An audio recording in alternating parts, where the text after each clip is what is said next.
Longtemps, la Chine s'est pliée à un rôle de sous-traitant en attirant les multinationales du monde entier. Aux États-Unis, en Europe, des entreprises ont licencié leurs salariés pour délocaliser leur production. Les ouvriers chinois bon marché leur ont permis d'engranger des profits colossaux.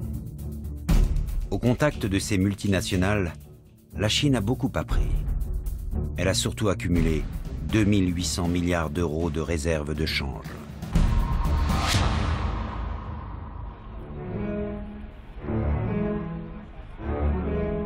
Aujourd'hui, la Chine est prête à se lancer à son tour à la conquête de l'Europe en se posant comme sauveur de la crise financière. De grands groupes chinois multiplient les rachats de sociétés agonisantes et s'offrent pour une somme dérisoire des technologies jusqu'alors inaccessibles. Ils remportent des marchés publics et provoquent l'inquiétude des travailleurs européens, désormais en contact avec ces nouveaux patrons. Après l'Afrique, l'Europe est-elle devenue le nouvel Eldorado de la Chine? Le pendulier de l'économie mondiale repart dans l'autre sens. Mais à quel prix? Et à quel coût social?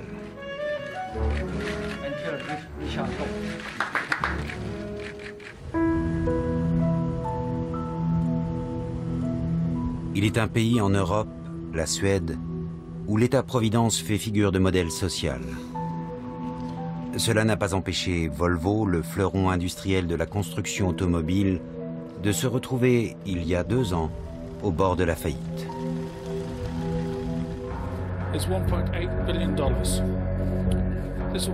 Tout a commencé au printemps 2010. Ford, le propriétaire américain de Volvo, vend la marque scandinave au groupe chinois Geely pour 1,5 milliard d'euros. C'est la plus grosse acquisition d'une entreprise chinoise en Europe. La seule alternative pour sauver la marque. Geely est un constructeur automobile à la croissance fulgurante en Chine, mais qui n'a pas réussi à s'implanter dans le reste du monde, en raison d'une image désastreuse, notamment avec ce crash test de 2008.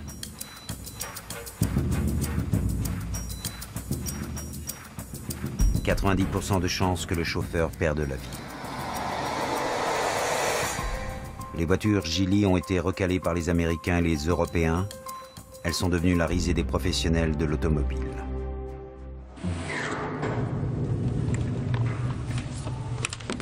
Au contraire de Geely, les Suédois mettent en avant leur crash test, la sécurité et leur image de marque.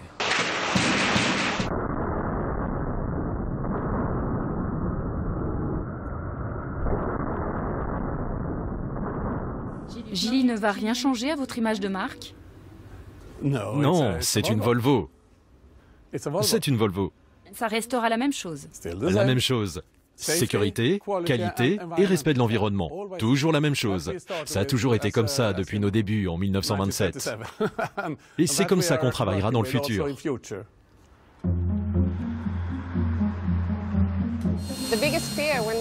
Notre grande peur quand nous avons appris que Geely nous rachetait, c'était qu'il ferme l'usine et qu'il délocalise la production en Chine. Mais on croise les doigts, jusqu'à maintenant, il n'y a pas de problème. Vous n'avez pas de collègues chinois? Non, pas sur les lignes d'assemblage. Parfois, on voit passer les chefs qui visitent l'usine. Ils font juste un tour et puis c'est tout. Mais il n'y a pas de travailleurs chinois sur les chaînes de montage. La promesse des Chinois de produire en Suède a été tenue. Les ventes de voitures ont atteint un niveau record en 2011. Reste une inquiétude. La technologie de Volvo, si précieuse, ne va-t-elle pas se retrouver sur des voitures Geely? À 2 heures de route de Shanghai, dans une nouvelle zone économique où les usines se succèdent sur des kilomètres, se trouve la vitrine du groupe Geely.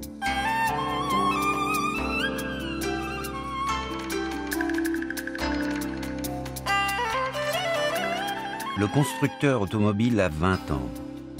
Dans son showroom, la marque présente 6 modèles de voitures. C'est la première fois que Geely accepte d'ouvrir les portes de l'une de ses usines. Nous sommes fiers de vous annoncer que vous êtes dans l'usine Geely la plus moderne de Chine.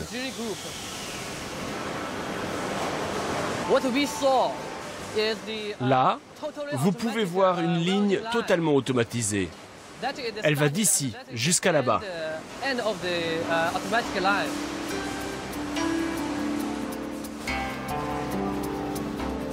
Apparemment, cet atelier n'a rien à envier à ceux d'Europe. L'usine est bien équipée, on y retrouve les mêmes règles de sécurité qu'en Suède. Mais certaines tâches font encore appel à une main-d'œuvre abondante.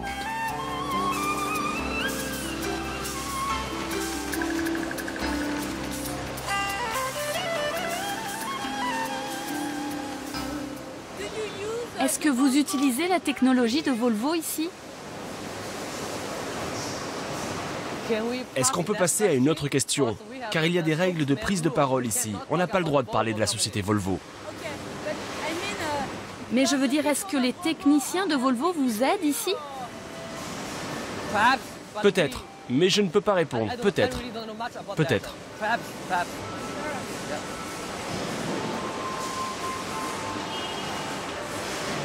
Geely et Volvo restent officiellement deux entités différentes. Le groupe chinois ne peut pas utiliser les brevets de Volvo, c'est dans son contrat. Quel est le montant des salaires ici? Attendez. Chef, est-ce qu'on peut leur donner le salaire des ouvriers? Désolé, je ne peux pas donner le salaire.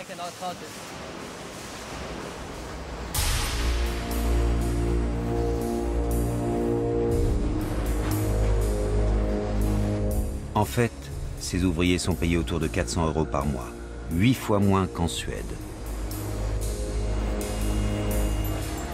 Le slogan affiché au réfectoire résume cette organisation du travail à la chinoise.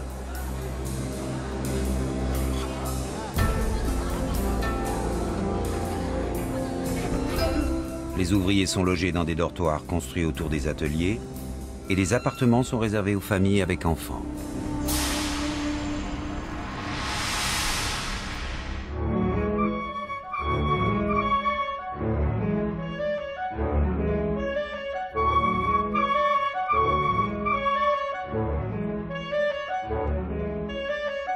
Shane Freeman est l'un des hommes de Geely qui a participé aux négociations du rachat de Volvo.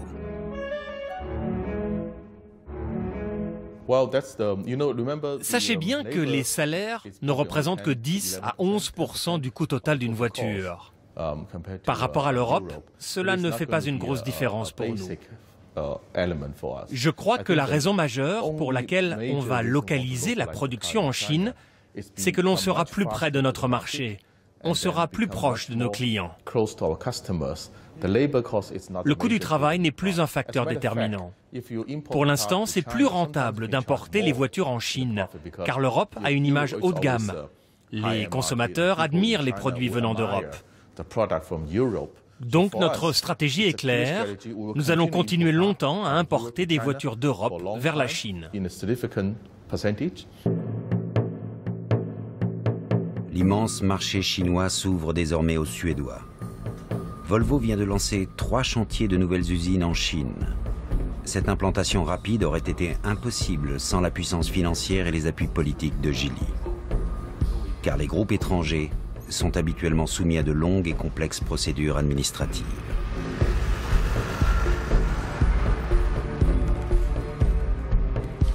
À Göteborg, syndicats, salariés et cadres, tous croient en ces nouvelles perspectives commerciales. C'est un grand tournant, c'est un grand changement culturel. Et vous serez surpris, pas seulement à cause du nouveau propriétaire, mais parce que maintenant nous ne sommes plus intégrés dans un groupe industriel. Nous avons été pendant 10 ans intégrés à Ford. Nous étions plus ou moins une entité de Ford. Maintenant, on est indépendant.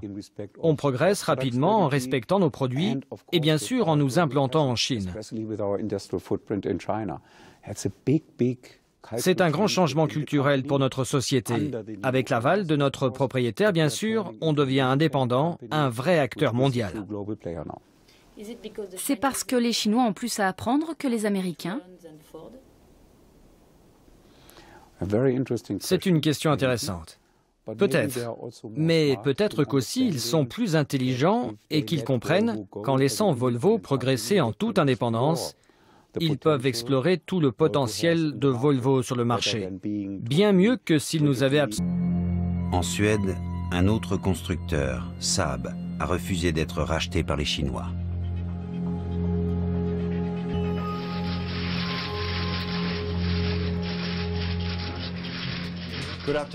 Bonjour. Ce matin, à 9h moins le quart, j'ai déclaré la faillite de Saab Automobile et de ses 2 filiales. Il n'y a aucun doute que c'est le jour le plus noir de ma carrière et le jour le plus noir dans l'histoire de Saab. Ce que tout le monde retiendra, c'est que nous avons échoué et nous avons échoué. Rare autocritique de la part d'un grand patron. C'est la fin d'une petite marque luxueuse qui s'était imposée grâce à son style original. Des lignes rondes, une touche très scandinave. Les voitures Saab n'étaient pas comme les autres. Elles avaient séduit un public de passionnés.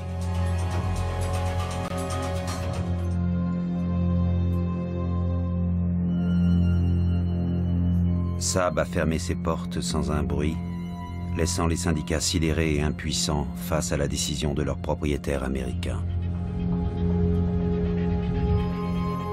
Quand Victor Müller a tenté de vendre Saab aux Chinois, ils ont dit qu'ils voulaient acheter l'ensemble de Saab et être les seuls propriétaires.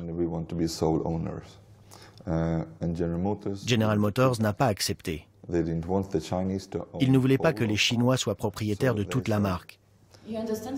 Vous comprenez le point de vue de General Motors? Oui et non, je dirais. Je comprends, car ils sont propriétaires de la technologie. Et ils ont peur de la laisser partir chez d'autres. Mais Saab est un petit producteur de voitures qui ne sort qu'1 million de véhicules par an, alors que General Motors en produit des millions. Nous sommes très petits par rapport à eux. Et de ce point de vue-là, je ne comprends pas. Quelques mois plus tard, 200 emplois seront tout de même sauvés par un groupe chinois et un fonds d'investissement japonais. La marque Saab est morte, mais les murs de l'usine, les salariés et leur savoir-faire ont été récupérés pour développer une voiture électrique.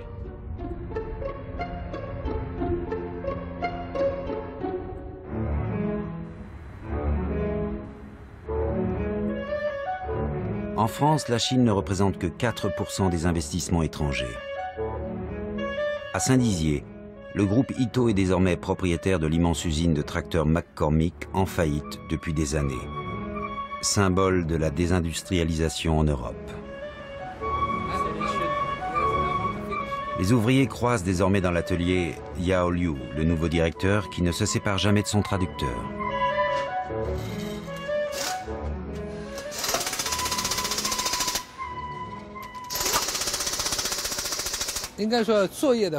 La façon de travailler des Chinois et les techniques sont les mêmes qu'ici. En revanche, au niveau du rythme, des cadences, en Chine, on est plus rapide. Dans notre entreprise, Ito, en Chine, le volume de production est beaucoup plus important. On est obligé de travailler plus vite. Ito est le numéro 1 de la machine agricole en Chine. Le groupe est un géant en Chine et désormais il veut conquérir le marché européen dont l'usine de Saint-Dizier serait la première étape. Ce jour-là, le directeur rapporte une bonne nouvelle du siège de l'entreprise. 15 millions d'euros d'investissement pour relancer l'usine. Voilà l'engagement concret des Chinois. Les Français attendaient cela depuis 1 an.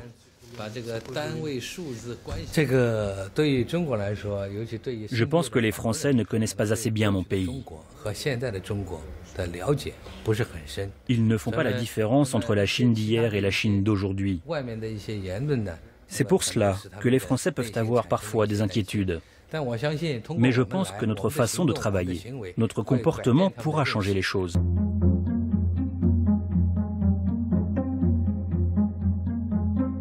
Les tracteurs McCormick étaient la fierté de la région. Sur ce site, ils furent jusqu'à 3000 ouvriers à fabriquer les fameux tracteurs rouges. Au fil des ans, les effectifs ont fondu, le matériel a vieilli, transformant le lieu en friche industrielle. Voilà. On utilise cette surface-là, où il y avait 3800 salariés, et on n'est plus que 190, pour la même surface. Vous comprenez bien que des fois on cherche le personnel. Cette lente agonie a marqué la ville de Saint-Dizier. Manifestations et piquets de grève ont succédé aux vagues de licenciements, jusqu'à la liquidation judiciaire de McCormick, la veille de Noël 2010.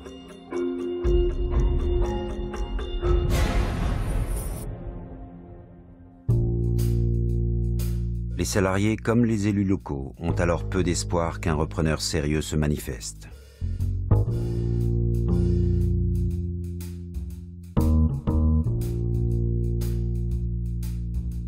Alors, on avait fait le tour un peu des possibilités en Europe. Il n'y a pas eu grand-chose. Il y a eu quelques contacts russes, mais qui n'étaient pas vraiment enthousiasmants, ni pour nous, ni pour les syndicats.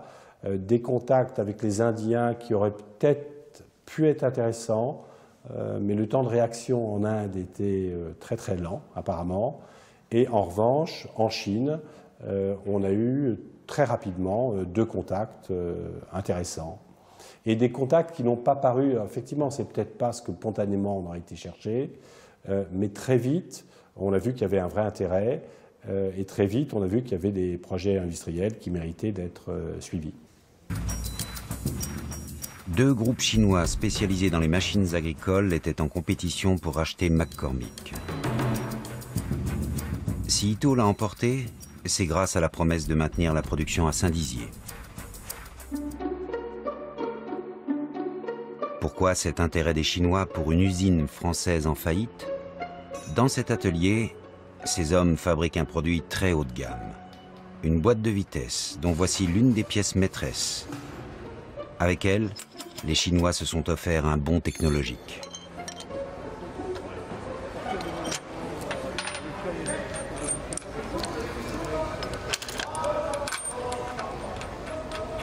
Quand on regarde ce qu'ils font chez eux, on est dans les années 50-60. En rachetant Saint-Dizier, ils gagnent 50 ans. 50 ans? Oui. Et ils le reconnaissent? Ils le reconnaissent. Aujourd'hui, si on peut faire la comparaison avec une voiture, on est encore avec une voiture à 3 vitesses et on doit faire le double débrayage. Ça, c'est ce qu'ils ont en Chine. Là, on leur propose une boîte automatique avec un joystick pour faire passer les vitesses. Cette technologie appartient désormais aux constructeurs chinois. Alors, pourquoi maintenir la production en France?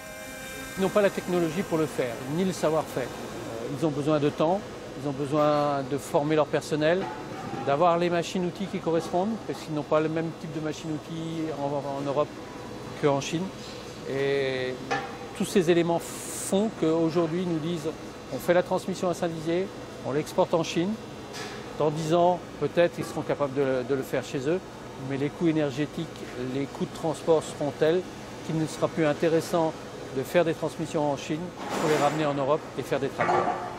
Si nous étions venus ici uniquement pour racheter une technologie et repartir, nous n'aurions pas payé aussi cher. Nous ne sommes pas venus seulement pour le produit de transmission de Saint-Dizier. Nous sommes déjà capables de maîtriser cette technologie. Nous voulons élargir notre gamme en intégrant des constructeurs de petits modèles de tracteurs. L'entreprise de Saint-Dizier a des tracteurs de ce type. Depuis cette usine, nous voulons également conquérir le marché européen des petits tracteurs sur lesquels nous sommes leaders en Chine.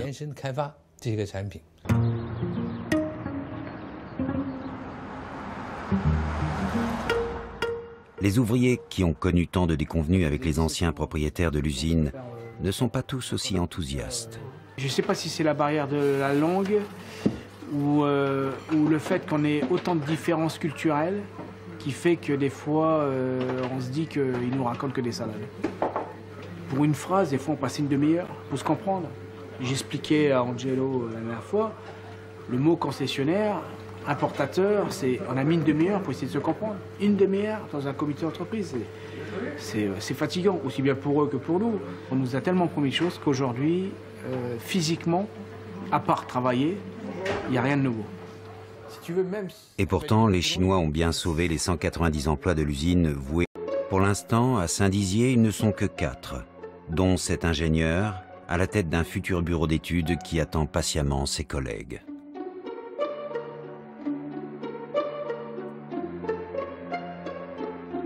Pour moi, le plus difficile, c'est de communiquer avec mes collègues français. Je ne sais pas parler français. Et en plus, eux, ils ne parlent pas très bien anglais. C'est donc très difficile de communiquer entre nous. Raymond Roussineau porte encore les couleurs de McCormick, plus pour longtemps. Peu à peu, il intègre la stratégie du groupe chinois. Alors là, c'est l'ancien atelier. Voilà. Ces tracteurs viennent tout juste d'arriver. Ah, faut savoir que ceux-là, ils ont été conçus, fabriqués 100% en Chine. Hein. Donc nous c'est mettre nos transmissions et adapter une cabine tracteur sur des tracteurs Ito.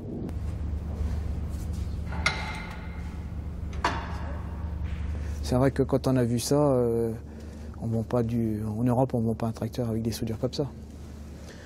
On ne vend pas. Hein. Celle-là encore, elle va à peu près, celle-là. Mais bah, celle-là, c'est même pas la peine, ça. Ça, quand on ment, j'aurais peur que ça casse. Hein. Donc, on voit un peu. Par contre, voilà. Ah. Mais sinon, on n'est pas trop mal dedans. On n'est pas trop mal. Aujourd'hui, ben, c'est avant de dire qu'ils sont là pour nous prendre notre produit, notre technologie, c'est de dire, ben, on les remercie de nous avoir repris, hein, sinon on était sur le carreau, hein, surtout à nos âges, c'est pas facile de retrouver du travail. Et puis surtout, c'est ben, avoir cette fierté de revoir le tracteur à Saint-Dizier. Hein? Mais vous allez faire du Made in China? Non, à la sauce européenne. Non, on va l'améliorer. La bataille du syndicaliste, c'était de sauver les emplois de Saint-Dizier. Un patron chinois ou un autre, peu importe.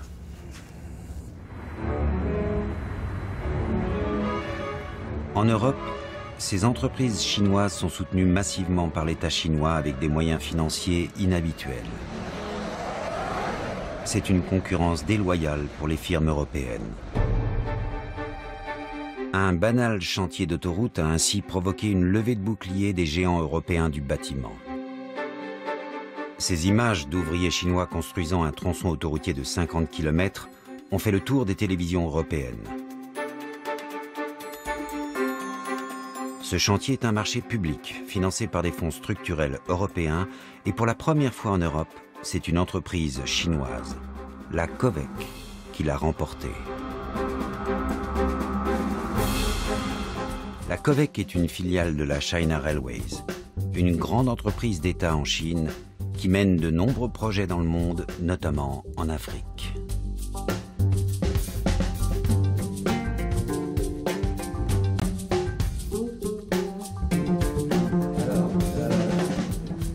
Les firmes européennes du BTP estiment que les Chinois n'auraient pas dû remporter le marché de l'autoroute polonaise. C'est une entreprise étatique qui bénéficie d'un support dont aucune entreprise européenne bénéficie. En plus, ils offrent un prix qui est incontestablement anormalement bas. Parce qu'imaginez-vous, ils ont offert des prix, ils ont obtenu le contrat pour ça à des prix qui étaient moins que 30% du budget estimé par le maître d'ouvrage. Et ils étaient aussi 30% moins chers que le prochain européen. Et avec ça, il est clair, c'est pas possible avec du respect du droit européen. La Covec n'a pas été une si bonne affaire. 2 ans après le début des travaux, plus aucun ouvrier chinois en vue. L'entreprise a jeté l'éponge, elle perdait trop d'argent. Elle a quitté la Pologne sans finir le chantier, sans payer sa trentaine de sous-traitants. Une perte de 150 millions d'euros pour l'État polonais.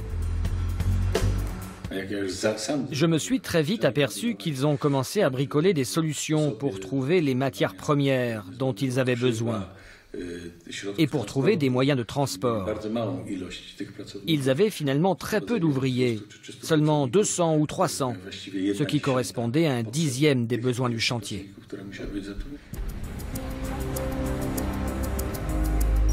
Le chantier a été réattribué à des sociétés européennes avec pour mot d'ordre de ne plus parler des Chinois.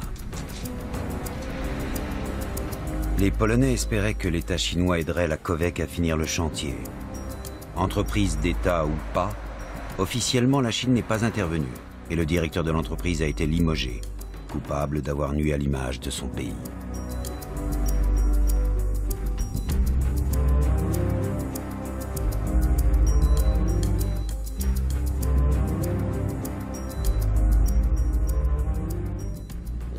En Chine, nous avons un proverbe. Il y a un bon et un mauvais côté à chaque chose. La COVEC est un échec, mais nous pouvons apprendre de cet échec. Cet échec ne nous arrêtera pas. Cet échec est principalement dû à un manque de connaissances et d'expérience des règles locales, de la situation locale.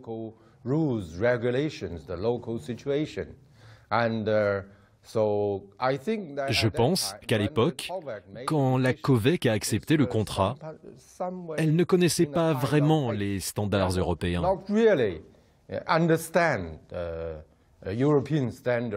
Et c'est sur ce point que nous avons appris, que nous avons gagné en expérience.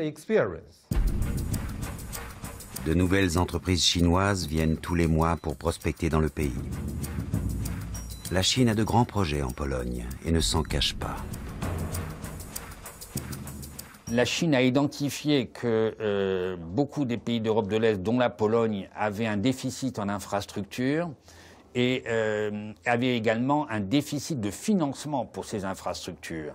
Et la Chine s'avance vers ces pays-là en leur proposant, nous avons un savoir-faire en matière d'infrastructure qui est très réel, et nous avons le financement.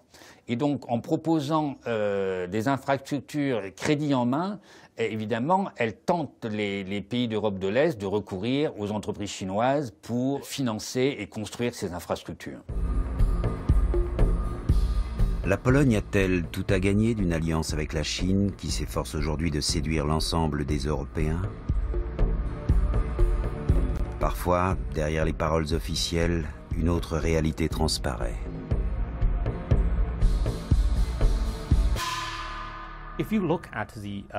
Les troubles qui se sont produits dans les pays européens résultent uniquement de problèmes accumulés par une société en fin de course, qui vit sur les acquis sociaux. Je pense que les lois sociales sont dépassées. Les lois sociales encouragent la paresse, l'indolence, plutôt que l'effort. Le système d'incitation est totalement détraqué. Vous parlez du système social ? Bien sûr. Pourquoi les salariés de certains pays membres de la zone euro doivent travailler jusqu'à 65 ans et même plus, alors que dans d'autres pays, ils sont à la retraite à 55 ans. Ils se prélassent sur la plage. Ce n'est pas juste.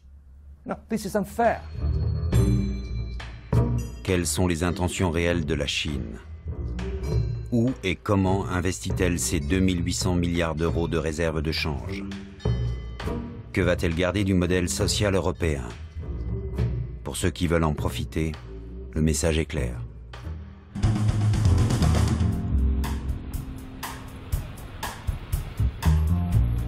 Que deviennent alors les promesses d'énormes investissements de la Chine dans un pays aux caisses vides?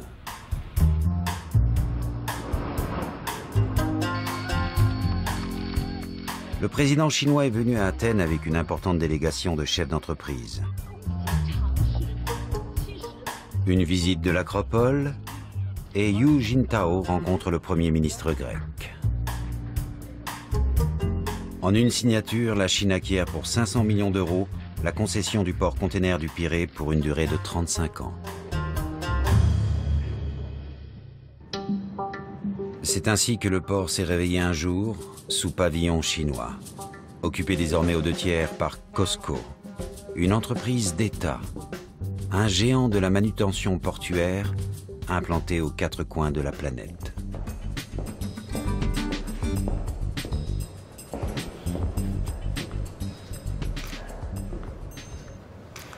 C'est ce que vous avez acheté? Voilà, c'est le site. C'est le terminal container. Et cette partie, c'est le terminal 1 qui appartient aux autorités. C'est la partie grecque. Oui, ce terminal appartient encore au gouvernement.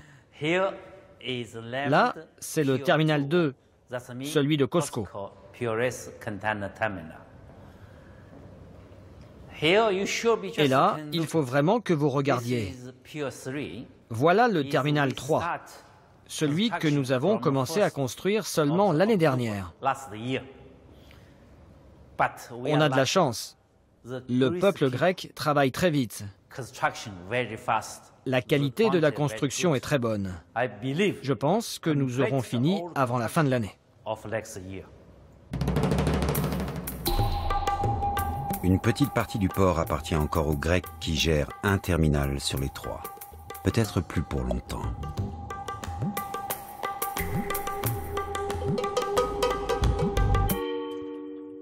Vous souhaitez acheter la partie de l'État grec un jour? Nous ne voulons pas forcément acheter.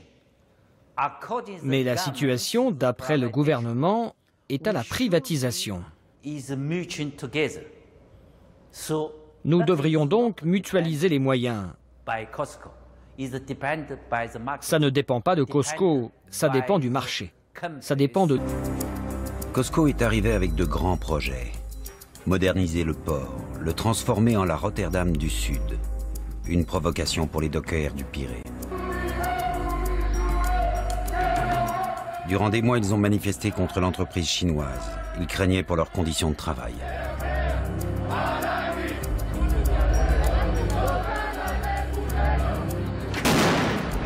Puis la crise de la dette a éclaté, discréditant la classe politique grecque et mettant le système social en faillite.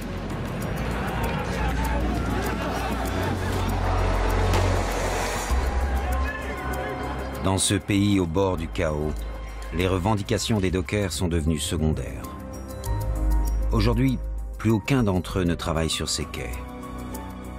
L'entreprise chinoise les a remplacés par des ouvriers intérimaires, non qualifiés, et donc moins chers.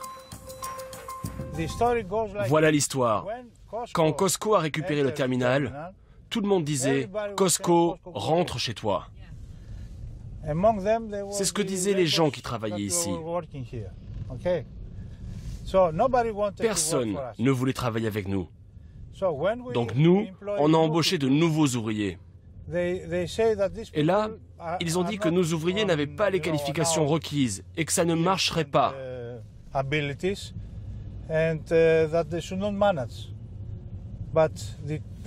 La preuve que tout cela c'est n'importe quoi, c'est qu'on a réussi. En moins de 2 ans, on a doublé la capacité du port. Et comment on a fait ça? Par magie? Non. Avec les gens d'ici, ceux qui veulent travailler et produire.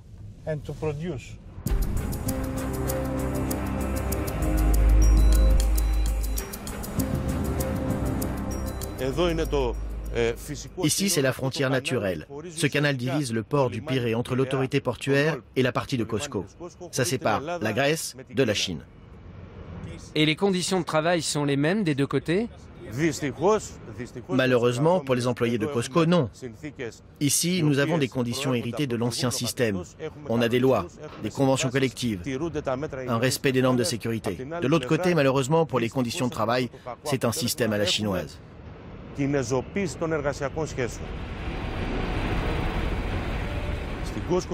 On a tous aidé à Cosco.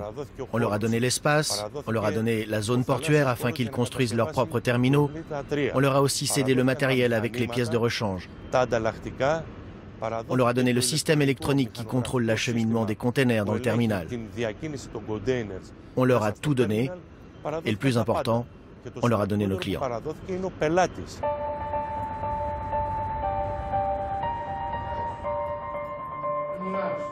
Dans les locaux du principal syndicat de dockers, 2 ouvriers de Cosco se présentent pour parler de leurs conditions de travail.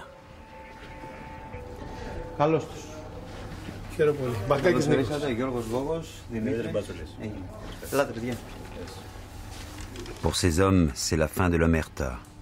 Ils viennent juste d'être licenciés et n'ont donc plus rien à perdre. On a voulu créer une délégation syndicale. On était 5 à vouloir améliorer les conditions de travail sur les machines. Mais on n'a pas eu le temps de le faire.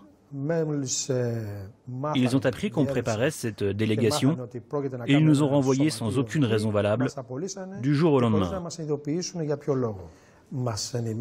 Alors que j'allais reprendre le boulot sur le chantier, le patron m'a dit de passer au service de comptabilité. C'est le comptable qui nous a expliqué pourquoi on était virés. Qu'est-ce qu'il vous a dit? Il nous a dit qu'on était renvoyés parce qu'on voulait faire du syndicalisme, qu'on était des syndicalistes politisés.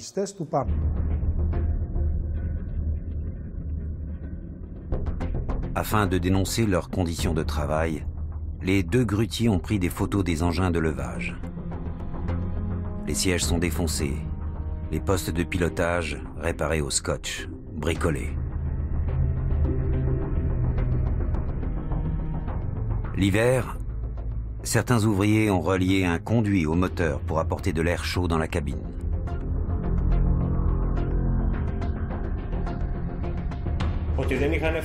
On n'avait pas de bons freins. Pour des machines de 60 tonnes, il faut des freins en bon état.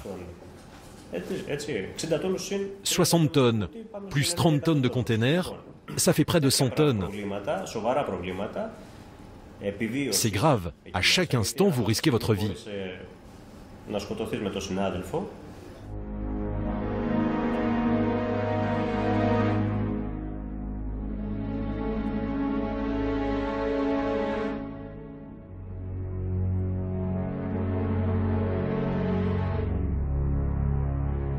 Vous avez des syndicats ici? Quel syndicat? Il n'y a pas de syndicat? On n'a pas besoin de syndicat. Nous avons notre propre management et il prend soin de nous. On a besoin de personne d'autre. Vous voulez dire que les gens ne veulent pas de syndicats? C'est pas qu'ils n'en veulent pas, mais qu'est-ce que les syndicats pourraient faire pour nous? Les syndicats ont détruit l'autre terminal, dans leur propre intérêt, ou je ne sais pas. Donc vous ne voulez pas d'eux ici? De qui? Vous ne voulez pas de syndicats ici ou c'est parce que les salariés n'en veulent pas? Je ne sais pas, personne ne parle de ces choses-là. Les gens travaillent ici. Ils sont très satisfaits de ce qu'on leur offre. On a des repas gratuits pour les ouvriers. On a notre propre système de santé. Ils sont très heureux. Ils reçoivent leur argent en temps et en heure. Ils sont bien payés. Et c'est tout.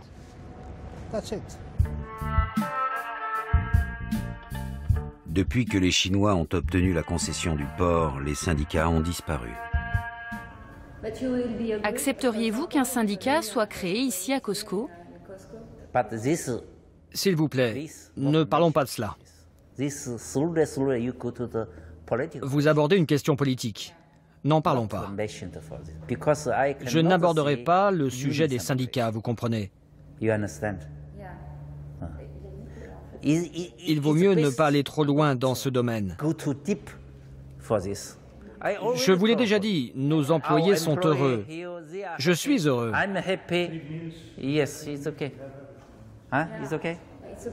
C'est un problème de parler des conditions de travail? Mais non. La question sur les syndicats n'était pas au programme de l'interview. Ce cadre chinois ne fait que son travail, faire tourner le port container à sa façon.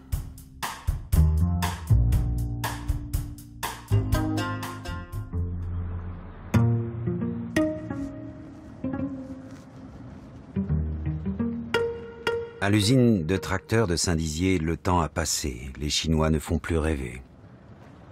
Donc ça, c'est les stigmates du 8 mars 2012. C'est nos 1 an d'entreprise. En fait, on a fait grève. On a fait grève. C'était à notre manière à nous de fêter nos 1 an avec Ito. Vous avez brûlé des pneus. En fait, on était en pleine négociation salariale. C'est la première, d'ailleurs, négociation salariale avec les Chinois. Et ça s'est très mal passé. D'ailleurs, avec des propos et des mots assez durs. Et donc, nous, on avait déposé un préavis de grève pour qu'ils comprennent, en France, ça ne fonctionne pas comme ça. On leur a demandé une réelle négociation salariale. Comme réponse, en fin d'année, ils nous proposent, en prime de performance, parce que chez eux, il y a un petit salaire fixe et un gros salaire en performance, En Europe, donc, en euros, ça nous faisait 5 euros. Peut-être que ce sont aussi les Français qui ne font plus rêver les Chinois du groupe Ito. Dans les couloirs du site, on attend toujours l'arrivée de leur équipe d'ingénieurs. On commence à prendre de la poussière. Hein. Ouais, c'est là qu'ils doivent être. Ici. Là. Ils devaient arriver avant, non? Ouais, mais il y a les problèmes de visa. Problème de visa, normalement, ils devraient pas tarder. Parce que ça fait 3 mois, quoi. Voilà. Ça avance pas assez vite pour vous, hein, pour l'instant. Bah, on n'est pas habitué à ça, à cette lenteur administrative. On n'a jamais été, nous on aime bien, quand on pose une question, on aime bien avoir la réponse.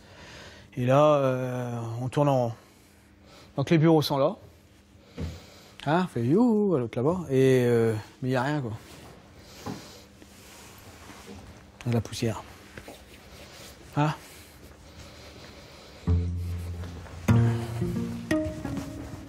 Je vais lui dire bonjour. Et il regarde pas.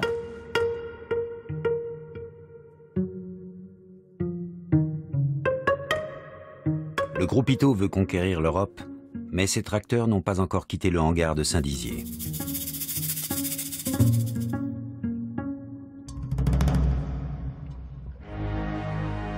Aujourd'hui, la Chine représente 2% des investissements étrangers en Europe, 10 fois moins que les États-Unis.